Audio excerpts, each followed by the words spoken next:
रामचंद्राय नमः। श्री सीतारामचंद्राभ्यां नमः। ओम राम रामाय नमः। ओम ह्रीं रामाय नमः। ओम श्रीं रामाय नमः। ओम ऐं रामाय नमः। श्री रामचंद्र चरणो मनसा स्मरामि। श्री रामचंद्र चरणो वचसा गृह्णामि। श्री रामचंद्र चरणो शीर्षा नमामि।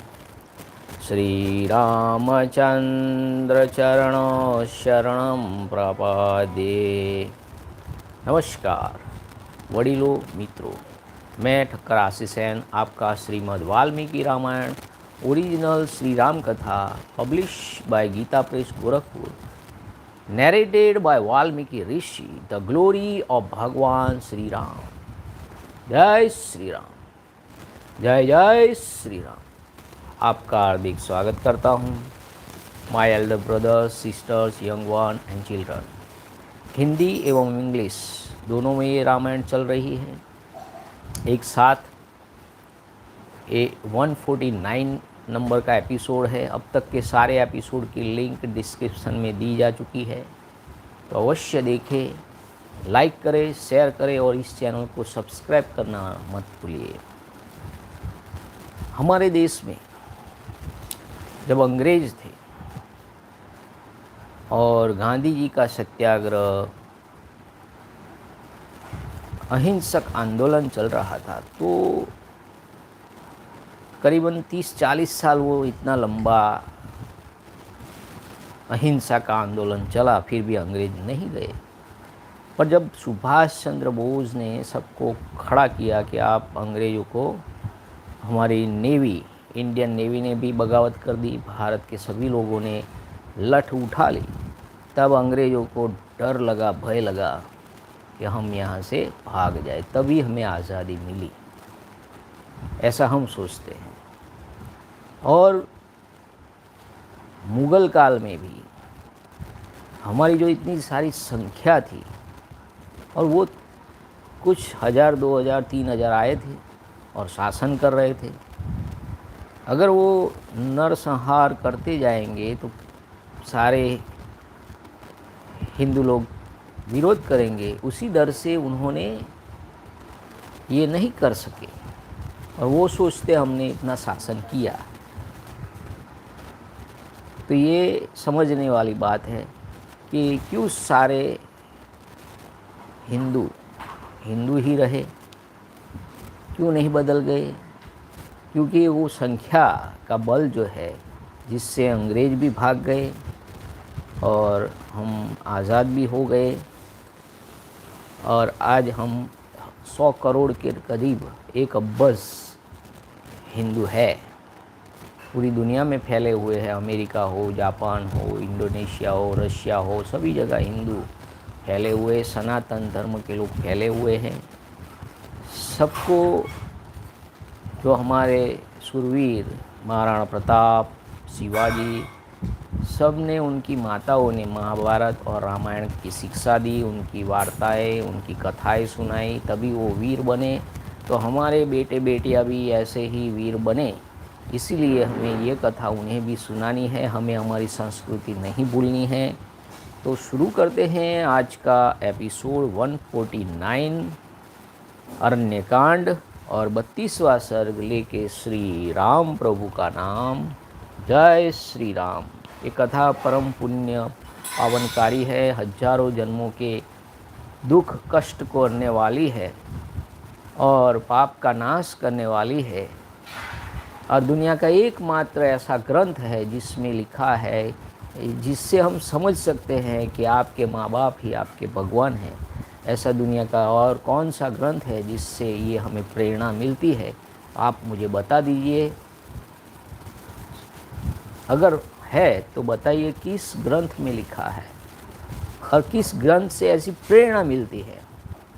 ऐसा कोई ग्रंथ बता दीजिए जिससे हमें प्रेरणा मिले। तो ये वृद्धाश्रम, ये घड़ा घर, ये नहीं होने चाहिए। कब नहीं होंगे? जब ये शास्त्र पढ़ोगे तो ये नहीं होगा। तो शुरू करते हैं ऐसी पुण्यमयी कथा जिससे सुनने से हमारे हजारों जन्मों के पाप नष्ट होते हैं। ऐसी पावन कथा का रसपान करते हैं। जय श्री राम। अरण्यकांड 32वां सर्ग, शूर्पणखा का लंका में रावण के पास जाना। देखिए, पहले रावण मारीची के पास अगले एपिसोड में हमने देखा, तो मारीची ने समझाया कि भाई तुम ये मत करो, उनका बल पराक्रम तुम्हें मालूम नहीं है कि राम भगवान कौन है। तो अभी शूर्पणखा वहाँ पहुँच गई है। रावण को अकम्पन ने तो कह दिया कि तुम जाओ और सीता जी को ले आओ। मारीच के पास गया, मारीच ने मना कर दिया, समझाया उसको, रावण वापिस चला गया। फिर शूर्पणखा, उसका रोल क्या है देखिए। शूर्पणखा का लंका में रावण के पास जाना। 32 सर्गः Canto 32 शूर्पणखा अप्रोच रावण इन लंका। उधर शूर्पणखा ने जब देखा कि श्री राम ने भयंकर कर्म करने वाले 14,000 राक्षसों को अकेले ही मार गिराया है तथा युद्ध के मैदान में दूषण, खर और त्रिशिरा को भी मौत के घाट उतार दिया है, तब वह शोक के कारण मेघ गर्जना के समान पुनः बड़े जोर जोर से घोर चित्कार करने लगी। श्री राम ने वह कर्म कर दिखाया है जो दूसरों के लिए अत्यंत दुष्कर है। वह अपनी आँखों देखकर वह अत्यंत उद्विग्न हो उठी और रावण द्वारा सुरक्षित लंकापुरी को गई। Then seeing 14,000 ogres of the terrible deeds killed by Ram single-handed, and also perceiving Dushan, Khara and the Trishira to killed in battle, Surpankha uttered loud roar like a cloud, extremely perturbed to perceive the fate of Sri Ram. Heard to accomplish for others, she proceeded to Lanka protected by Ravana.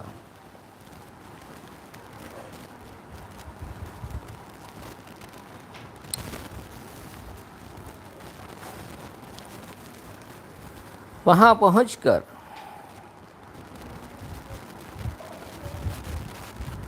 उसने देखा कि रावण पुष्पक विमान या सतमहले महल मकान, जो कितना बड़ा मकान, जैसे मुकेश अंबानी ने भी बनाया है, ऐसे सतमहल, जो सतमहल 7 माले का मकान था, उसको विमान, पुष्पक विमान बोलते हैं, के ऊपरी भाग में बैठा हुआ है।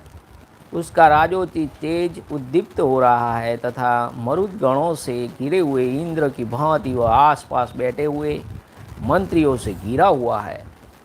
रावण जिस उत्तम सुवर्णमय सिंहासन पर विराजमान था, वह सूर्य के समान जगमगा रहा था। जैसे सोने की ईंटों से बनी हुई वेदी पर स्थापित अग्निदेव घी की अधिक आहुति पाकर प्रज्वलित हो उठे हो, उसी प्रकार उस स्वर्ण सिंहासन पर रावण शोभा पा रहा था। देखिए, वाल्मीकि जी को सभी जगह शोभा ही शोभा दिखती है कि सिंहासन पर बैठा हुआ रावण कैसी शोभा पा रहा है। देखिए कितने बढ़िया वर्णन है। She beheld Ravan of dazzling glory, sitting on the top of his 7-storied palace, surrounded by his minister as Indra by the wind gods. He was seated on highly excellent golden throne, shining brightly as the sun, and looked like a fire fade with abundant ghee and burning on a golden altar. देवता, गंधर्व, भूत और महात्मा ऋषि भी उसे जीतने में असमर्थ थे। देखिए रावण कैसा है, उसको देवता, गंधर्व, भूत और महात्मा ऋषि भी उसे जीतने में असमर्थ थे। समर भूमि में वह मुंह फैलाकर खड़े हुए यमराज की भांति भयानक जान पड़ता था। देवताओं और असुरों के संग्राम के अवसर पर उसके शरीर में वज्र और अश्नि के जो घाव हुए थे उनके चिन्ह अब तक विद्यमान थे। उसकी छाती में ऐरावत हाथी ने जो अपने दांत गड़ाए थे उसके निशान अब भी दिखाई देते हैं। उसके 20 भुजाएं और 10 मस्तक थे। उसके छत्र चवर और आभूषण आदि उपकरण देखने ही योग्य थे। वक्षस्थल विशाल था, वह वीर राजोचित लक्षणों से संपन्न दिखाई देता था। वह अपने शरीर में जो वैदूर्य मणि नीलम का आभूषण पहने हुए था उसके समान ही उसके शरीर की कांति भी थी। उसने तपाए हुए सोने के आभूषण भी पहन रखे थे। उसकी भुजाएं सुंदर, दांत सफ़ेद, मुंह बहुत बड़ा और शरीर पर्वत के समान विशाल था। He was unconquerable in battle by gods, Gandharvas, Janil, and high-souled rishi and locked fierce like death with mouth wide open. He bore on his person scare of wounds caused by the thunderbolt and the lightning in the course of conflicts between the gods and the demons, and his chest was marked with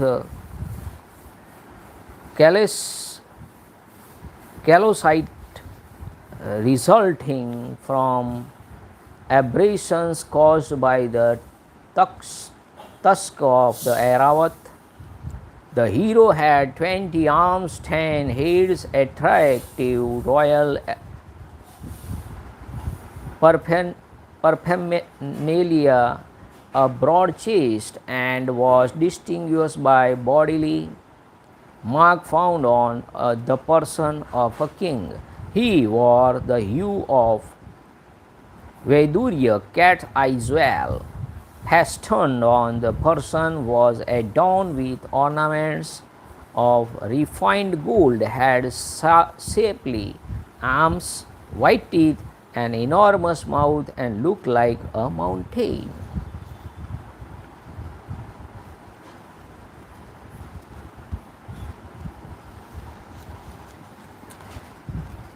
देवताओं के साथ युद्ध करते समय उसके अंगों पर सैकड़ों बार भगवान विष्णु ने चक्र का प्रहार हुआ था।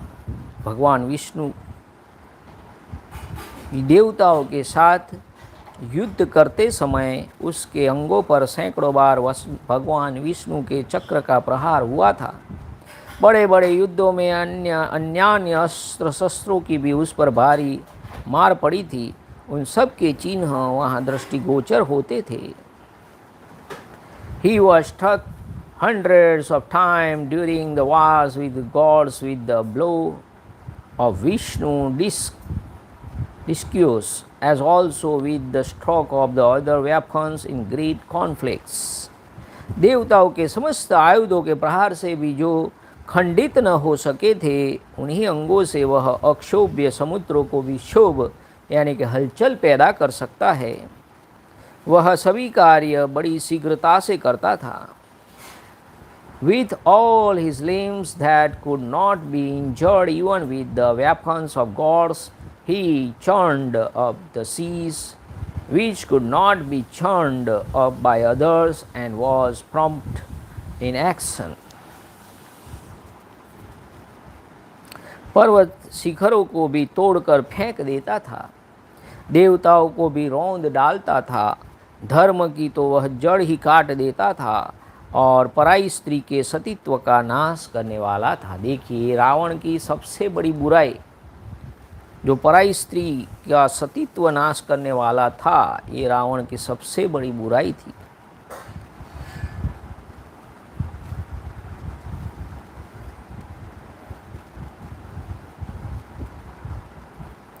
He hurled peaks of mountains by way of missile and crushed the gods. He uprooted the moral laws and enjoyed others' wives.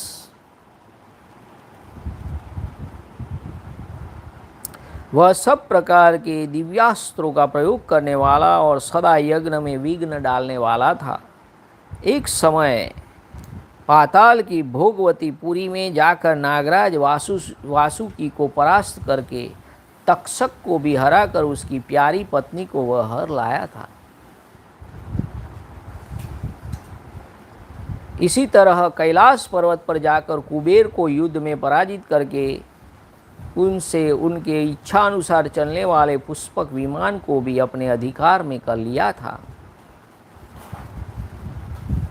वह पराक्रमी निशाचर क्रोधपूर्वक कुबेर के दिव्य चैत्र रथ वन को, सौगंधिक कमलों से युक्त नलिनी नाम वाली पुष्करणी को, इंद्र के नंदनवन को तथा देवताओं के दूसरे दूसरे उद्यानों को भी नष्ट करता रहता था। वह पर्वत शिखर के समान आकार धारण करके शत्रुओं को संताप देने वाले महाभाग चंद्रमा और सूर्य को उनके उदय काल में अपने हाथों से रोक देता था। उस धीर स्वभाव वाले रावण ने पूर्व काल में एक विशाल वन के भीतर 10,000 वर्षों तक घोर तपस्या करके ब्रह्मा जी को अपने मस्तकों की बलि दे दी थी। उसके प्रभाव से उसे देवता, दानव, गंधर्व, पिशाच, पक्षी और सर्पों से भी संग्राम में अभय प्राप्त हो गया था। मनुष्य के सिवा और किसी के हाथ से उसे मृत्यु का भय नहीं था। वह महाबली राक्षस सोम सवन कर्मविष्ट यज्ञों में द्विजात योग द्वारा वेद मंत्रों के उच्चारण पूर्वक निकाले गए तथा वैदिक मंत्रों से ही सुसंस्कृत एवं स्तुत हुए पवित्र सोम रस को वह पहुंचकर नष्ट कर देता था। समाप्ति के निकट पहुंचे हुए यज्ञों का विध्वंस करने वाला वह दुष्ट निशाचर ब्राह्मणों की हत्या तथा दूसरे दूसरे क्रूर कर्म करता था। वह बड़े ही रूखे स्वभाव का और निर्दयी था, सदा प्रजाजनों के अहित में ही लगा रहता था। समस्त लोगों को भय देने वाला और संपूर्ण प्राणियों को रुलाने वाला अपने इस महाबली क्रूर भाई को राक्षसी शूर्पणखा ने उस समय देखा। वह दिव्य वस्त्रों और आभूषणों से विभूषित था। दिव्य पुष्पों की मालाएं उसकी शोभा बढ़ा रही थी। सिंहासन पर बैठा हुआ राक्षस राज पुलस्त्य कुलनंदन महाभाग दशग्रीव प्रलय काल में संहार के लिए उद्यत हुए महाकाल के समान जान पड़ता था। मंत्रियों से घिरे हुए शत्रुहंता भाई रावण के पास जाकर भय से विवल हुए वह राक्षसी कुछ कहने को उद्यत हुई। He knew the use of all celestial missile and even caused interruption in sacrifice proceeding to the city of the Bhogavati, the capital of Nagas. Vasuki, vanquishing Vasuki, the ruler of the Nags, and routing Takshaka, a leader of Nag, he took away the latter's a dear wife. देखिए, दूसरों की जो पत्नियां हैं उन पे वो खराब दृष्टि डालता था। यही उसकी बहुत बड़ी कमी थी। Reaching Mount Kailas and fully conquered Kuber, who usually moves on a palanquin carried by man, he took away his aerial car Puspaka, which could go wherever its master liked. The valiant Ravana, in his anger, laid waste the celestial garden Chitraratha of Kubera and the lake Nalini, situated in the center of the Chitraratha, the garden of Nandana, of Indra, of Lord Paradise, as well as the other gardens of gods resembling a mountain peak in size. He intercepted with his arms the highly blazed moon and sun, the terminator of their enemies, appearing at the horizon, having practiced ascetics in a large forest for 10,000 years. The strong-minded man offered to Brahma the self born in the remote past. His 10 heads by way of oblations at a sacrifice. As a result of his immunity was secured by him on the battlefield for fear of the death at the hands of gods, demons, Gandharva, fiends, birds and serpents bearing human beings. In the course of the sacrifice, that ogre of great might used to spill the holy som drink, glorified through the chanting of the scared texts by the Brahmanas in the sanctuaries. Where the som juice was extracted, the whacked fellow used to whack sacrifice which had reached the stage of completion, killed Brahmanas and perpetrated others' cruel acts, was rough, pitiless, and intent on doing harm to created beings. The said ogre saw her cruel brother, who was possessed of great might, made all living beings cry through his tyranny and persecution, and was a source of terror to all the worlds approaching him.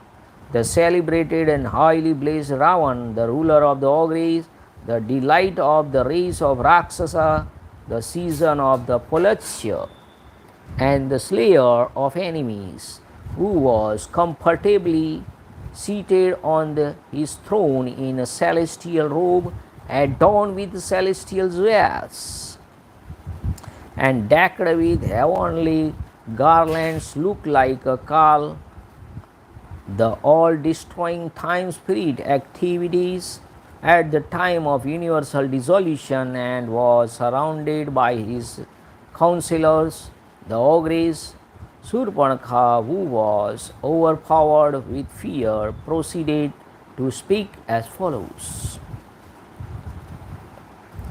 महात्मा लक्ष्मण ने नाक कान काट कर जिसे कुरूप कर दिया था तथा जो निर्भय विचरने वाली थी, वह भय और लोभ से मोहित हुई शूर्पणखा बड़े बड़े चमकीले नेत्र वाले अत्यंत क्रूर रावण को अपनी दुर्दशा दिखाकर उससे बोली. Displaying her disfiguration, Surpankha, who stood bewildered with fear and covetousness for Shri Ram, and who formerly roamed about fearlessly and had been mutilated by the high-souled Lakshmana, addressed to Ravana, who was possessed of large burning eyes, as the following exceptionally harsh words. इस प्रकार श्री वाल्मीकि निर्मित आर्ष रामायण आदि काव्य के अरण्यकांड में 32वां सर्ग पूरा हुआ. इत्यार्षे श्रीमद् रामायणे वाल्मीकि आदि काव्ये अरण्यकांडे 32 सर्गः. Thus ends Canto 32 in the Aranyakand of the glorious Ramayana of Valmiki, the work of a rishi and the oldest epic. जय श्री राम.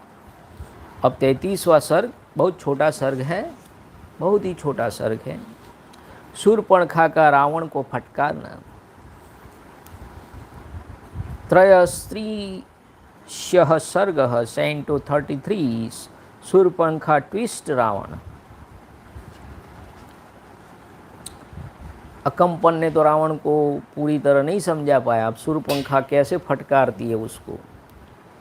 उस समय शूर्पणखा श्री राम से तिरस्कृत होने के कारण बहुत दुखी थी. उसने मंत्रियों के बीच में बैठे हुए समस्त लोगों को रुलाने वाले रावण से अत्यंत कुपित होकर कठोर वाणी में कहा, हे राक्षस राज, तुम स्वेच्छाचारी और निरंकुश होकर विषय भोग में मतवाले हो रहे हो. तुम्हारे लिए घोर भय उत्पन्न हो गया है. तुम्हें इसकी जानकारी होनी चाहिए थी, किंतु तुम इसके विषय में कुछ नहीं जानते हो. जो राजा निम्न श्रेणी के भोगों में आसक्त हो, स्वेच्छाचारी और लोभी हो जाता है, उसे मरघट की आग के समान है ये मानकर प्रजा उसका अधिक आदर नहीं करती है।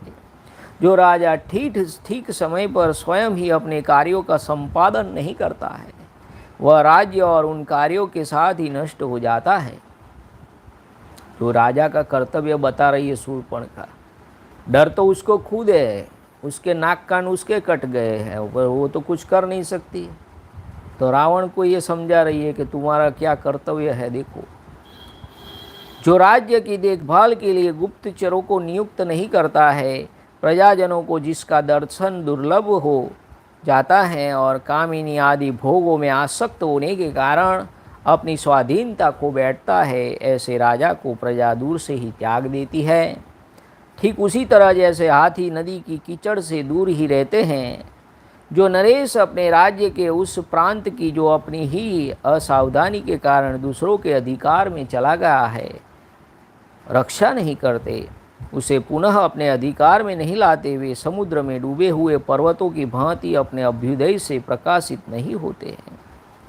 जो अपने मन को काबू में रखने वाले एवं प्रयत्नशील हैं, उन देवताओं, गंधर्वों तथा दानवों के साथ विरोध करके तुमने अपने राज्य की देखभाल के लिए गुप्तचर नहीं नियुक्त किए हैं।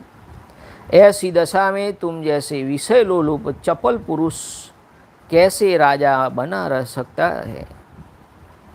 हे राक्षस, तुम्हारा स्वभाव बालकों जैसा है, छोटे बच्चे जैसे हो। तुम नीरे बुद्धिहीन हो, तुम्हें जानने योग्य बातों का भी ज्ञान नहीं है। ऐसी दशा में तुम किस तरह राजा बने रह सकोगे।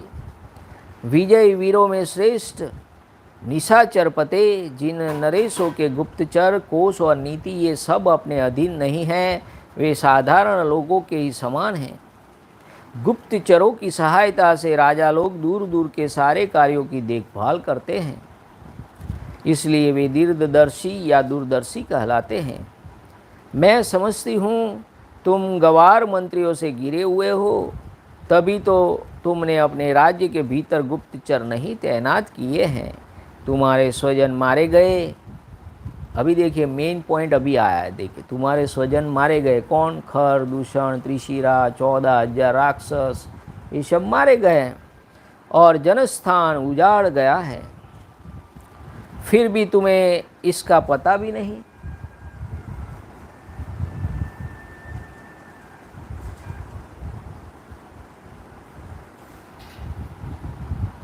पता नहीं लगा है। अकेले राम ने जो अनायास ही महान कर्म करने वाले हैं, भीमकर्मा राक्षसों की 14,000 सेना को यमलोक पहुंचा दिया है। खर और दूषण के भी प्राण ले लिए हैं, ऋषियों को भी अभयदान कर दिया है, तथा दंडकारण्य में राक्षसों की ओर से जो विघ्न बाधाएं थी, उन सब को दूर करके वहाँ शांति स्थापित कर दी है। जनस्थान को तो उन्होंने चौपट ही कर डाला है। हे राक्षस, तुम तो लोभ और प्रमाद में फंसकर पराधीन हो रहे हो, अतः अपने ही राज्य में उत्पन्न हुए भय को तुम्हें कुछ पता ही नहीं है। जो राजा कठोरतापूर्ण बर्ताव करता अथवा तीखे स्वभाव का परिचय देता है, सेवकों को बहुत कम वेतन देता है, प्रमाद में पड़ा और गर्व में भरा रहता है तथा स्वभाव से ही सठ होता है, उसके संकट में पड़ने पर सभी प्राणी उसका साथ छोड़ देते हैं, उसकी सहायता के लिए आगे नहीं बढ़ते हैं। जो अत्यंत अभिमानी, अपनाने अयोग्य, आप ही अपने को बहुत बड़ा मानने वाले, क्रोध और क्रोधी होता है, ऐसे नर अथवा नरेश को संकट काल में आत्मीय जन भी मार डालते हैं। जो राजा अपने कर्तव्य का पालन अथवा करने योग्य कार्यों का संपादन नहीं करता है तथा भय के अवसरों पर भयभीत एवं अपनी रक्षा के लिए सावधान नहीं होता है, वह शीघ्र ही राज्य से भ्रष्ट एवं दीन होकर भूतल पर तिनके के समान उपेक्षणीय हो जाता है। लोगों को सूखे काठों से, मिट्टी के ढेलों तथा धूल से भी कुछ प्रयोजन नहीं होता है। किंतु स्थान भ्रष्ट राजाओं से उन्हें कोई प्रयोजन नहीं रहता है। देखिए फिर से मैं ये वाक्य बोलता हूँ, लोगों को सूखे काठों से यानी कि सूखी लकड़ियाँ, मिट्टी के ढेलों से तथा धूल से भी कुछ प्रयोजन होता है, किंतु स्थान भ्रष्ट राजा से उन्हें कोई प्रयोजन नहीं होता है। जैसे पहना हुआ वस्त्र और मसल डाली गई फूलों की माला दूसरों के उपयोग में अपनाने आने योग्य नहीं होती है, इसी प्रकार राज्य से भ्रष्ट हुआ राजा समर्थ होने पर भी दूसरों के लिए निरर्थक होता है। परंतु जो राजा सदा ही सावधान रहता है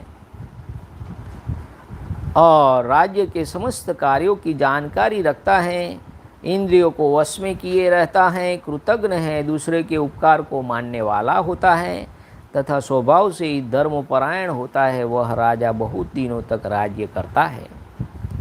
जो स्थूल आँखों से तो सोता है परंतु नीति की आँखों से सदा जागता रहता है तथा जिसके क्रोध और अनुग्रह का फल प्रत्यक्ष प्रकट होता है, उसी राजा की लोग पूजा करते हैं।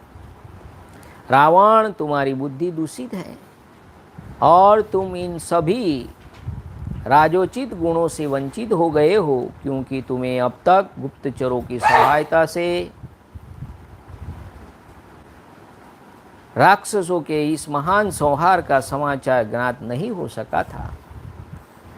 तुम दूसरे का अनादर करने वाले,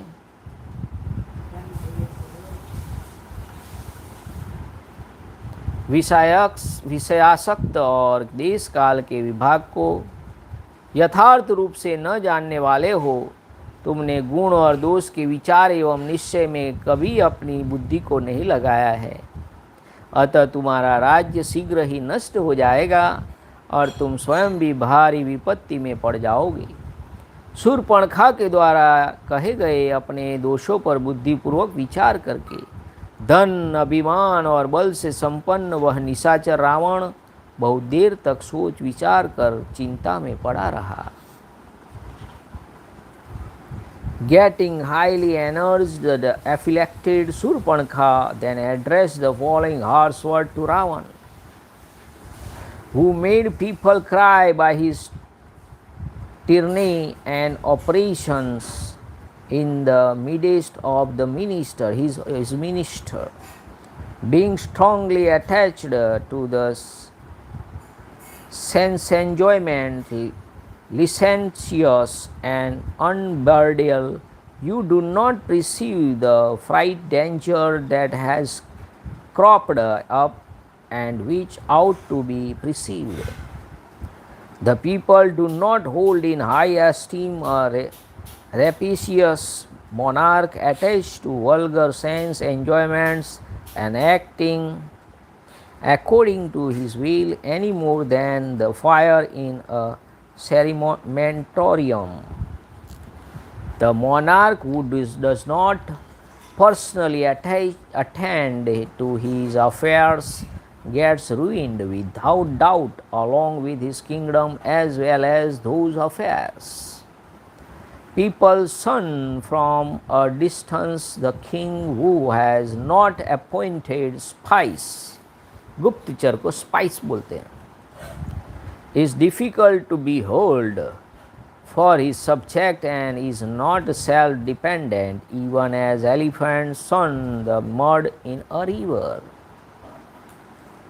Those rulers of men who do not reclaim a territory which is no longer under their control do not shine through prosperity and any more than mountains submerged in an ocean.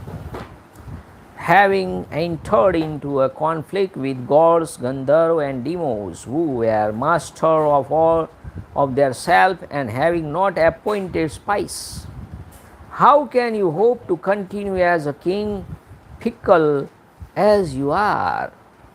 You are undoubtedly childish of disposition and devoid of intelligence, and do not know what ought to be known, O Agre. How then you will continue to be a king? Those ruler of men whose spice and coffers and policy too are not under their control, whose dwell among the victorious are as good as laymen. Because ruler of men are able to perceive all remote things through their spice, hence they are called far-sighted. उसको दूरदर्शी बोलते हैं. गुप्तचर सब जगह फैले होने चाहिए. I firmly believed you have not appointed spice in your kingdom, insomuch as you being assisted by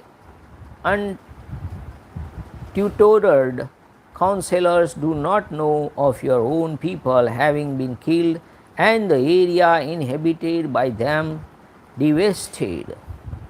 14,000 auguries of the terrible deeds, as also Khar with Dushan, have been made short work of by Ram single-handed.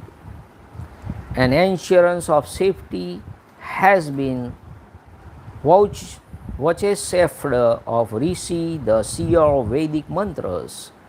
The forest of Dandaka has been rendered secure for them, and Janasthana devastated by Ram of unwearied action. You, on the other hand, are avaricious, ceaseless, and a slave of passion, insomuch as you do not perceive the danger that has cropped up in your own territory, O Ogre. All beings decline to rush in search of a monarch is a distressed who is severed, niggardly, cheerless, proud, and deceitful. Even his own people kill in adversity a man or a ruler of men excessively vain, worth, disowning, and egoistic. A king who does not perform his duties and is not apprehensive even in the face of danger is soon deprived of his kingdom and reduced to wretched condition and become of no more worth than straw in this world. Some purpose may be served by dry pieces of wood, even cloud and dust, but no purpose can be served by the monarch fallen from their position. Just as a used garment, देखिए अभी तो नडियाद और आसपास में देखते हैं तो एक बार पहने हुए कपड़े दूसरे भी पहनते हैं. यहाँ तो लिखा है इन्हें पहनने योग्य होते ही नहीं हैं. फिर भी इतनी गरीबी है कि ऐसे कपड़े भी पहनने को लोग मजबूर हो जाते हैं. Just as used garment or a squeezed garlands become useless for others, so even a powerful king deprived of his kingdom become useless. The king who is vigilant knows everything about himself and his enemies, whose senses are fully controlled, who recognize the service of others, and is pious by the deposition continuous on his throne for long. That king who thought fast asleep with his eyes closed, remain awake with his eyes of predences wide open, and whose frown and favor are manifest in the form of punishment and reward is honored by the people. You, however, O Ravana, are silly and utterly destitute of all these virtues, insomuch as the great slaughter of ogres has remained unknown to your spice.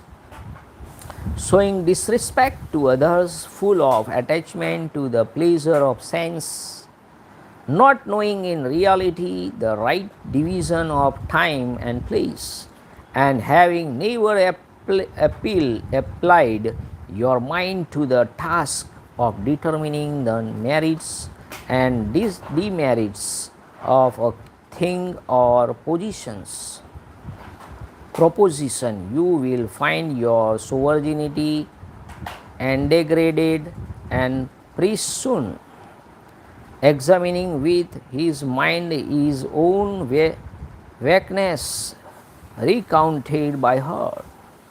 The celebrated Ravana, the lord of the night striker, possessed as he was of opulence, vanity, and might, reflected for long. इस प्रकार श्री वाल्मीकि निर्मित आर्ष रामायण आदि काव्य के अरण्य कांड में 33वां सर्ग पूरा हुआ। इत्यार्षे श्रीमद् वाल्मीकि राम आदि काव्ये अरण्य कांडे 33 सर्गः thus ends Canto 33 in the Aranyakand of the glorious Ramayana of Valmiki, the work of a rishi and the oldest epic. जय श्री राम। नमः पार्वती पतये हर हर महादेव हर। ओम नमो रामचंद्राय नमः। श्री सीताराम चंद्राभ्याम नमः।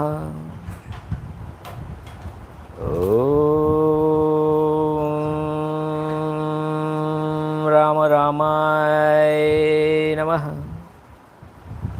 हरे राम राम राम हरे हरे, हरे कृष्ण कृष्ण कृष्ण हरे हरे, हरे राम राम राम हरे हरे, हरे कृष्ण कृष्ण कृष्ण हरे हरे, हरे राम राम राम हरे हरे, हरे कृष्ण कृष्ण कृष्ण हरे हरे, हरे राम राम राम हरे हरे, हरे कृष्ण कृष्ण कृष्ण हरे हरे।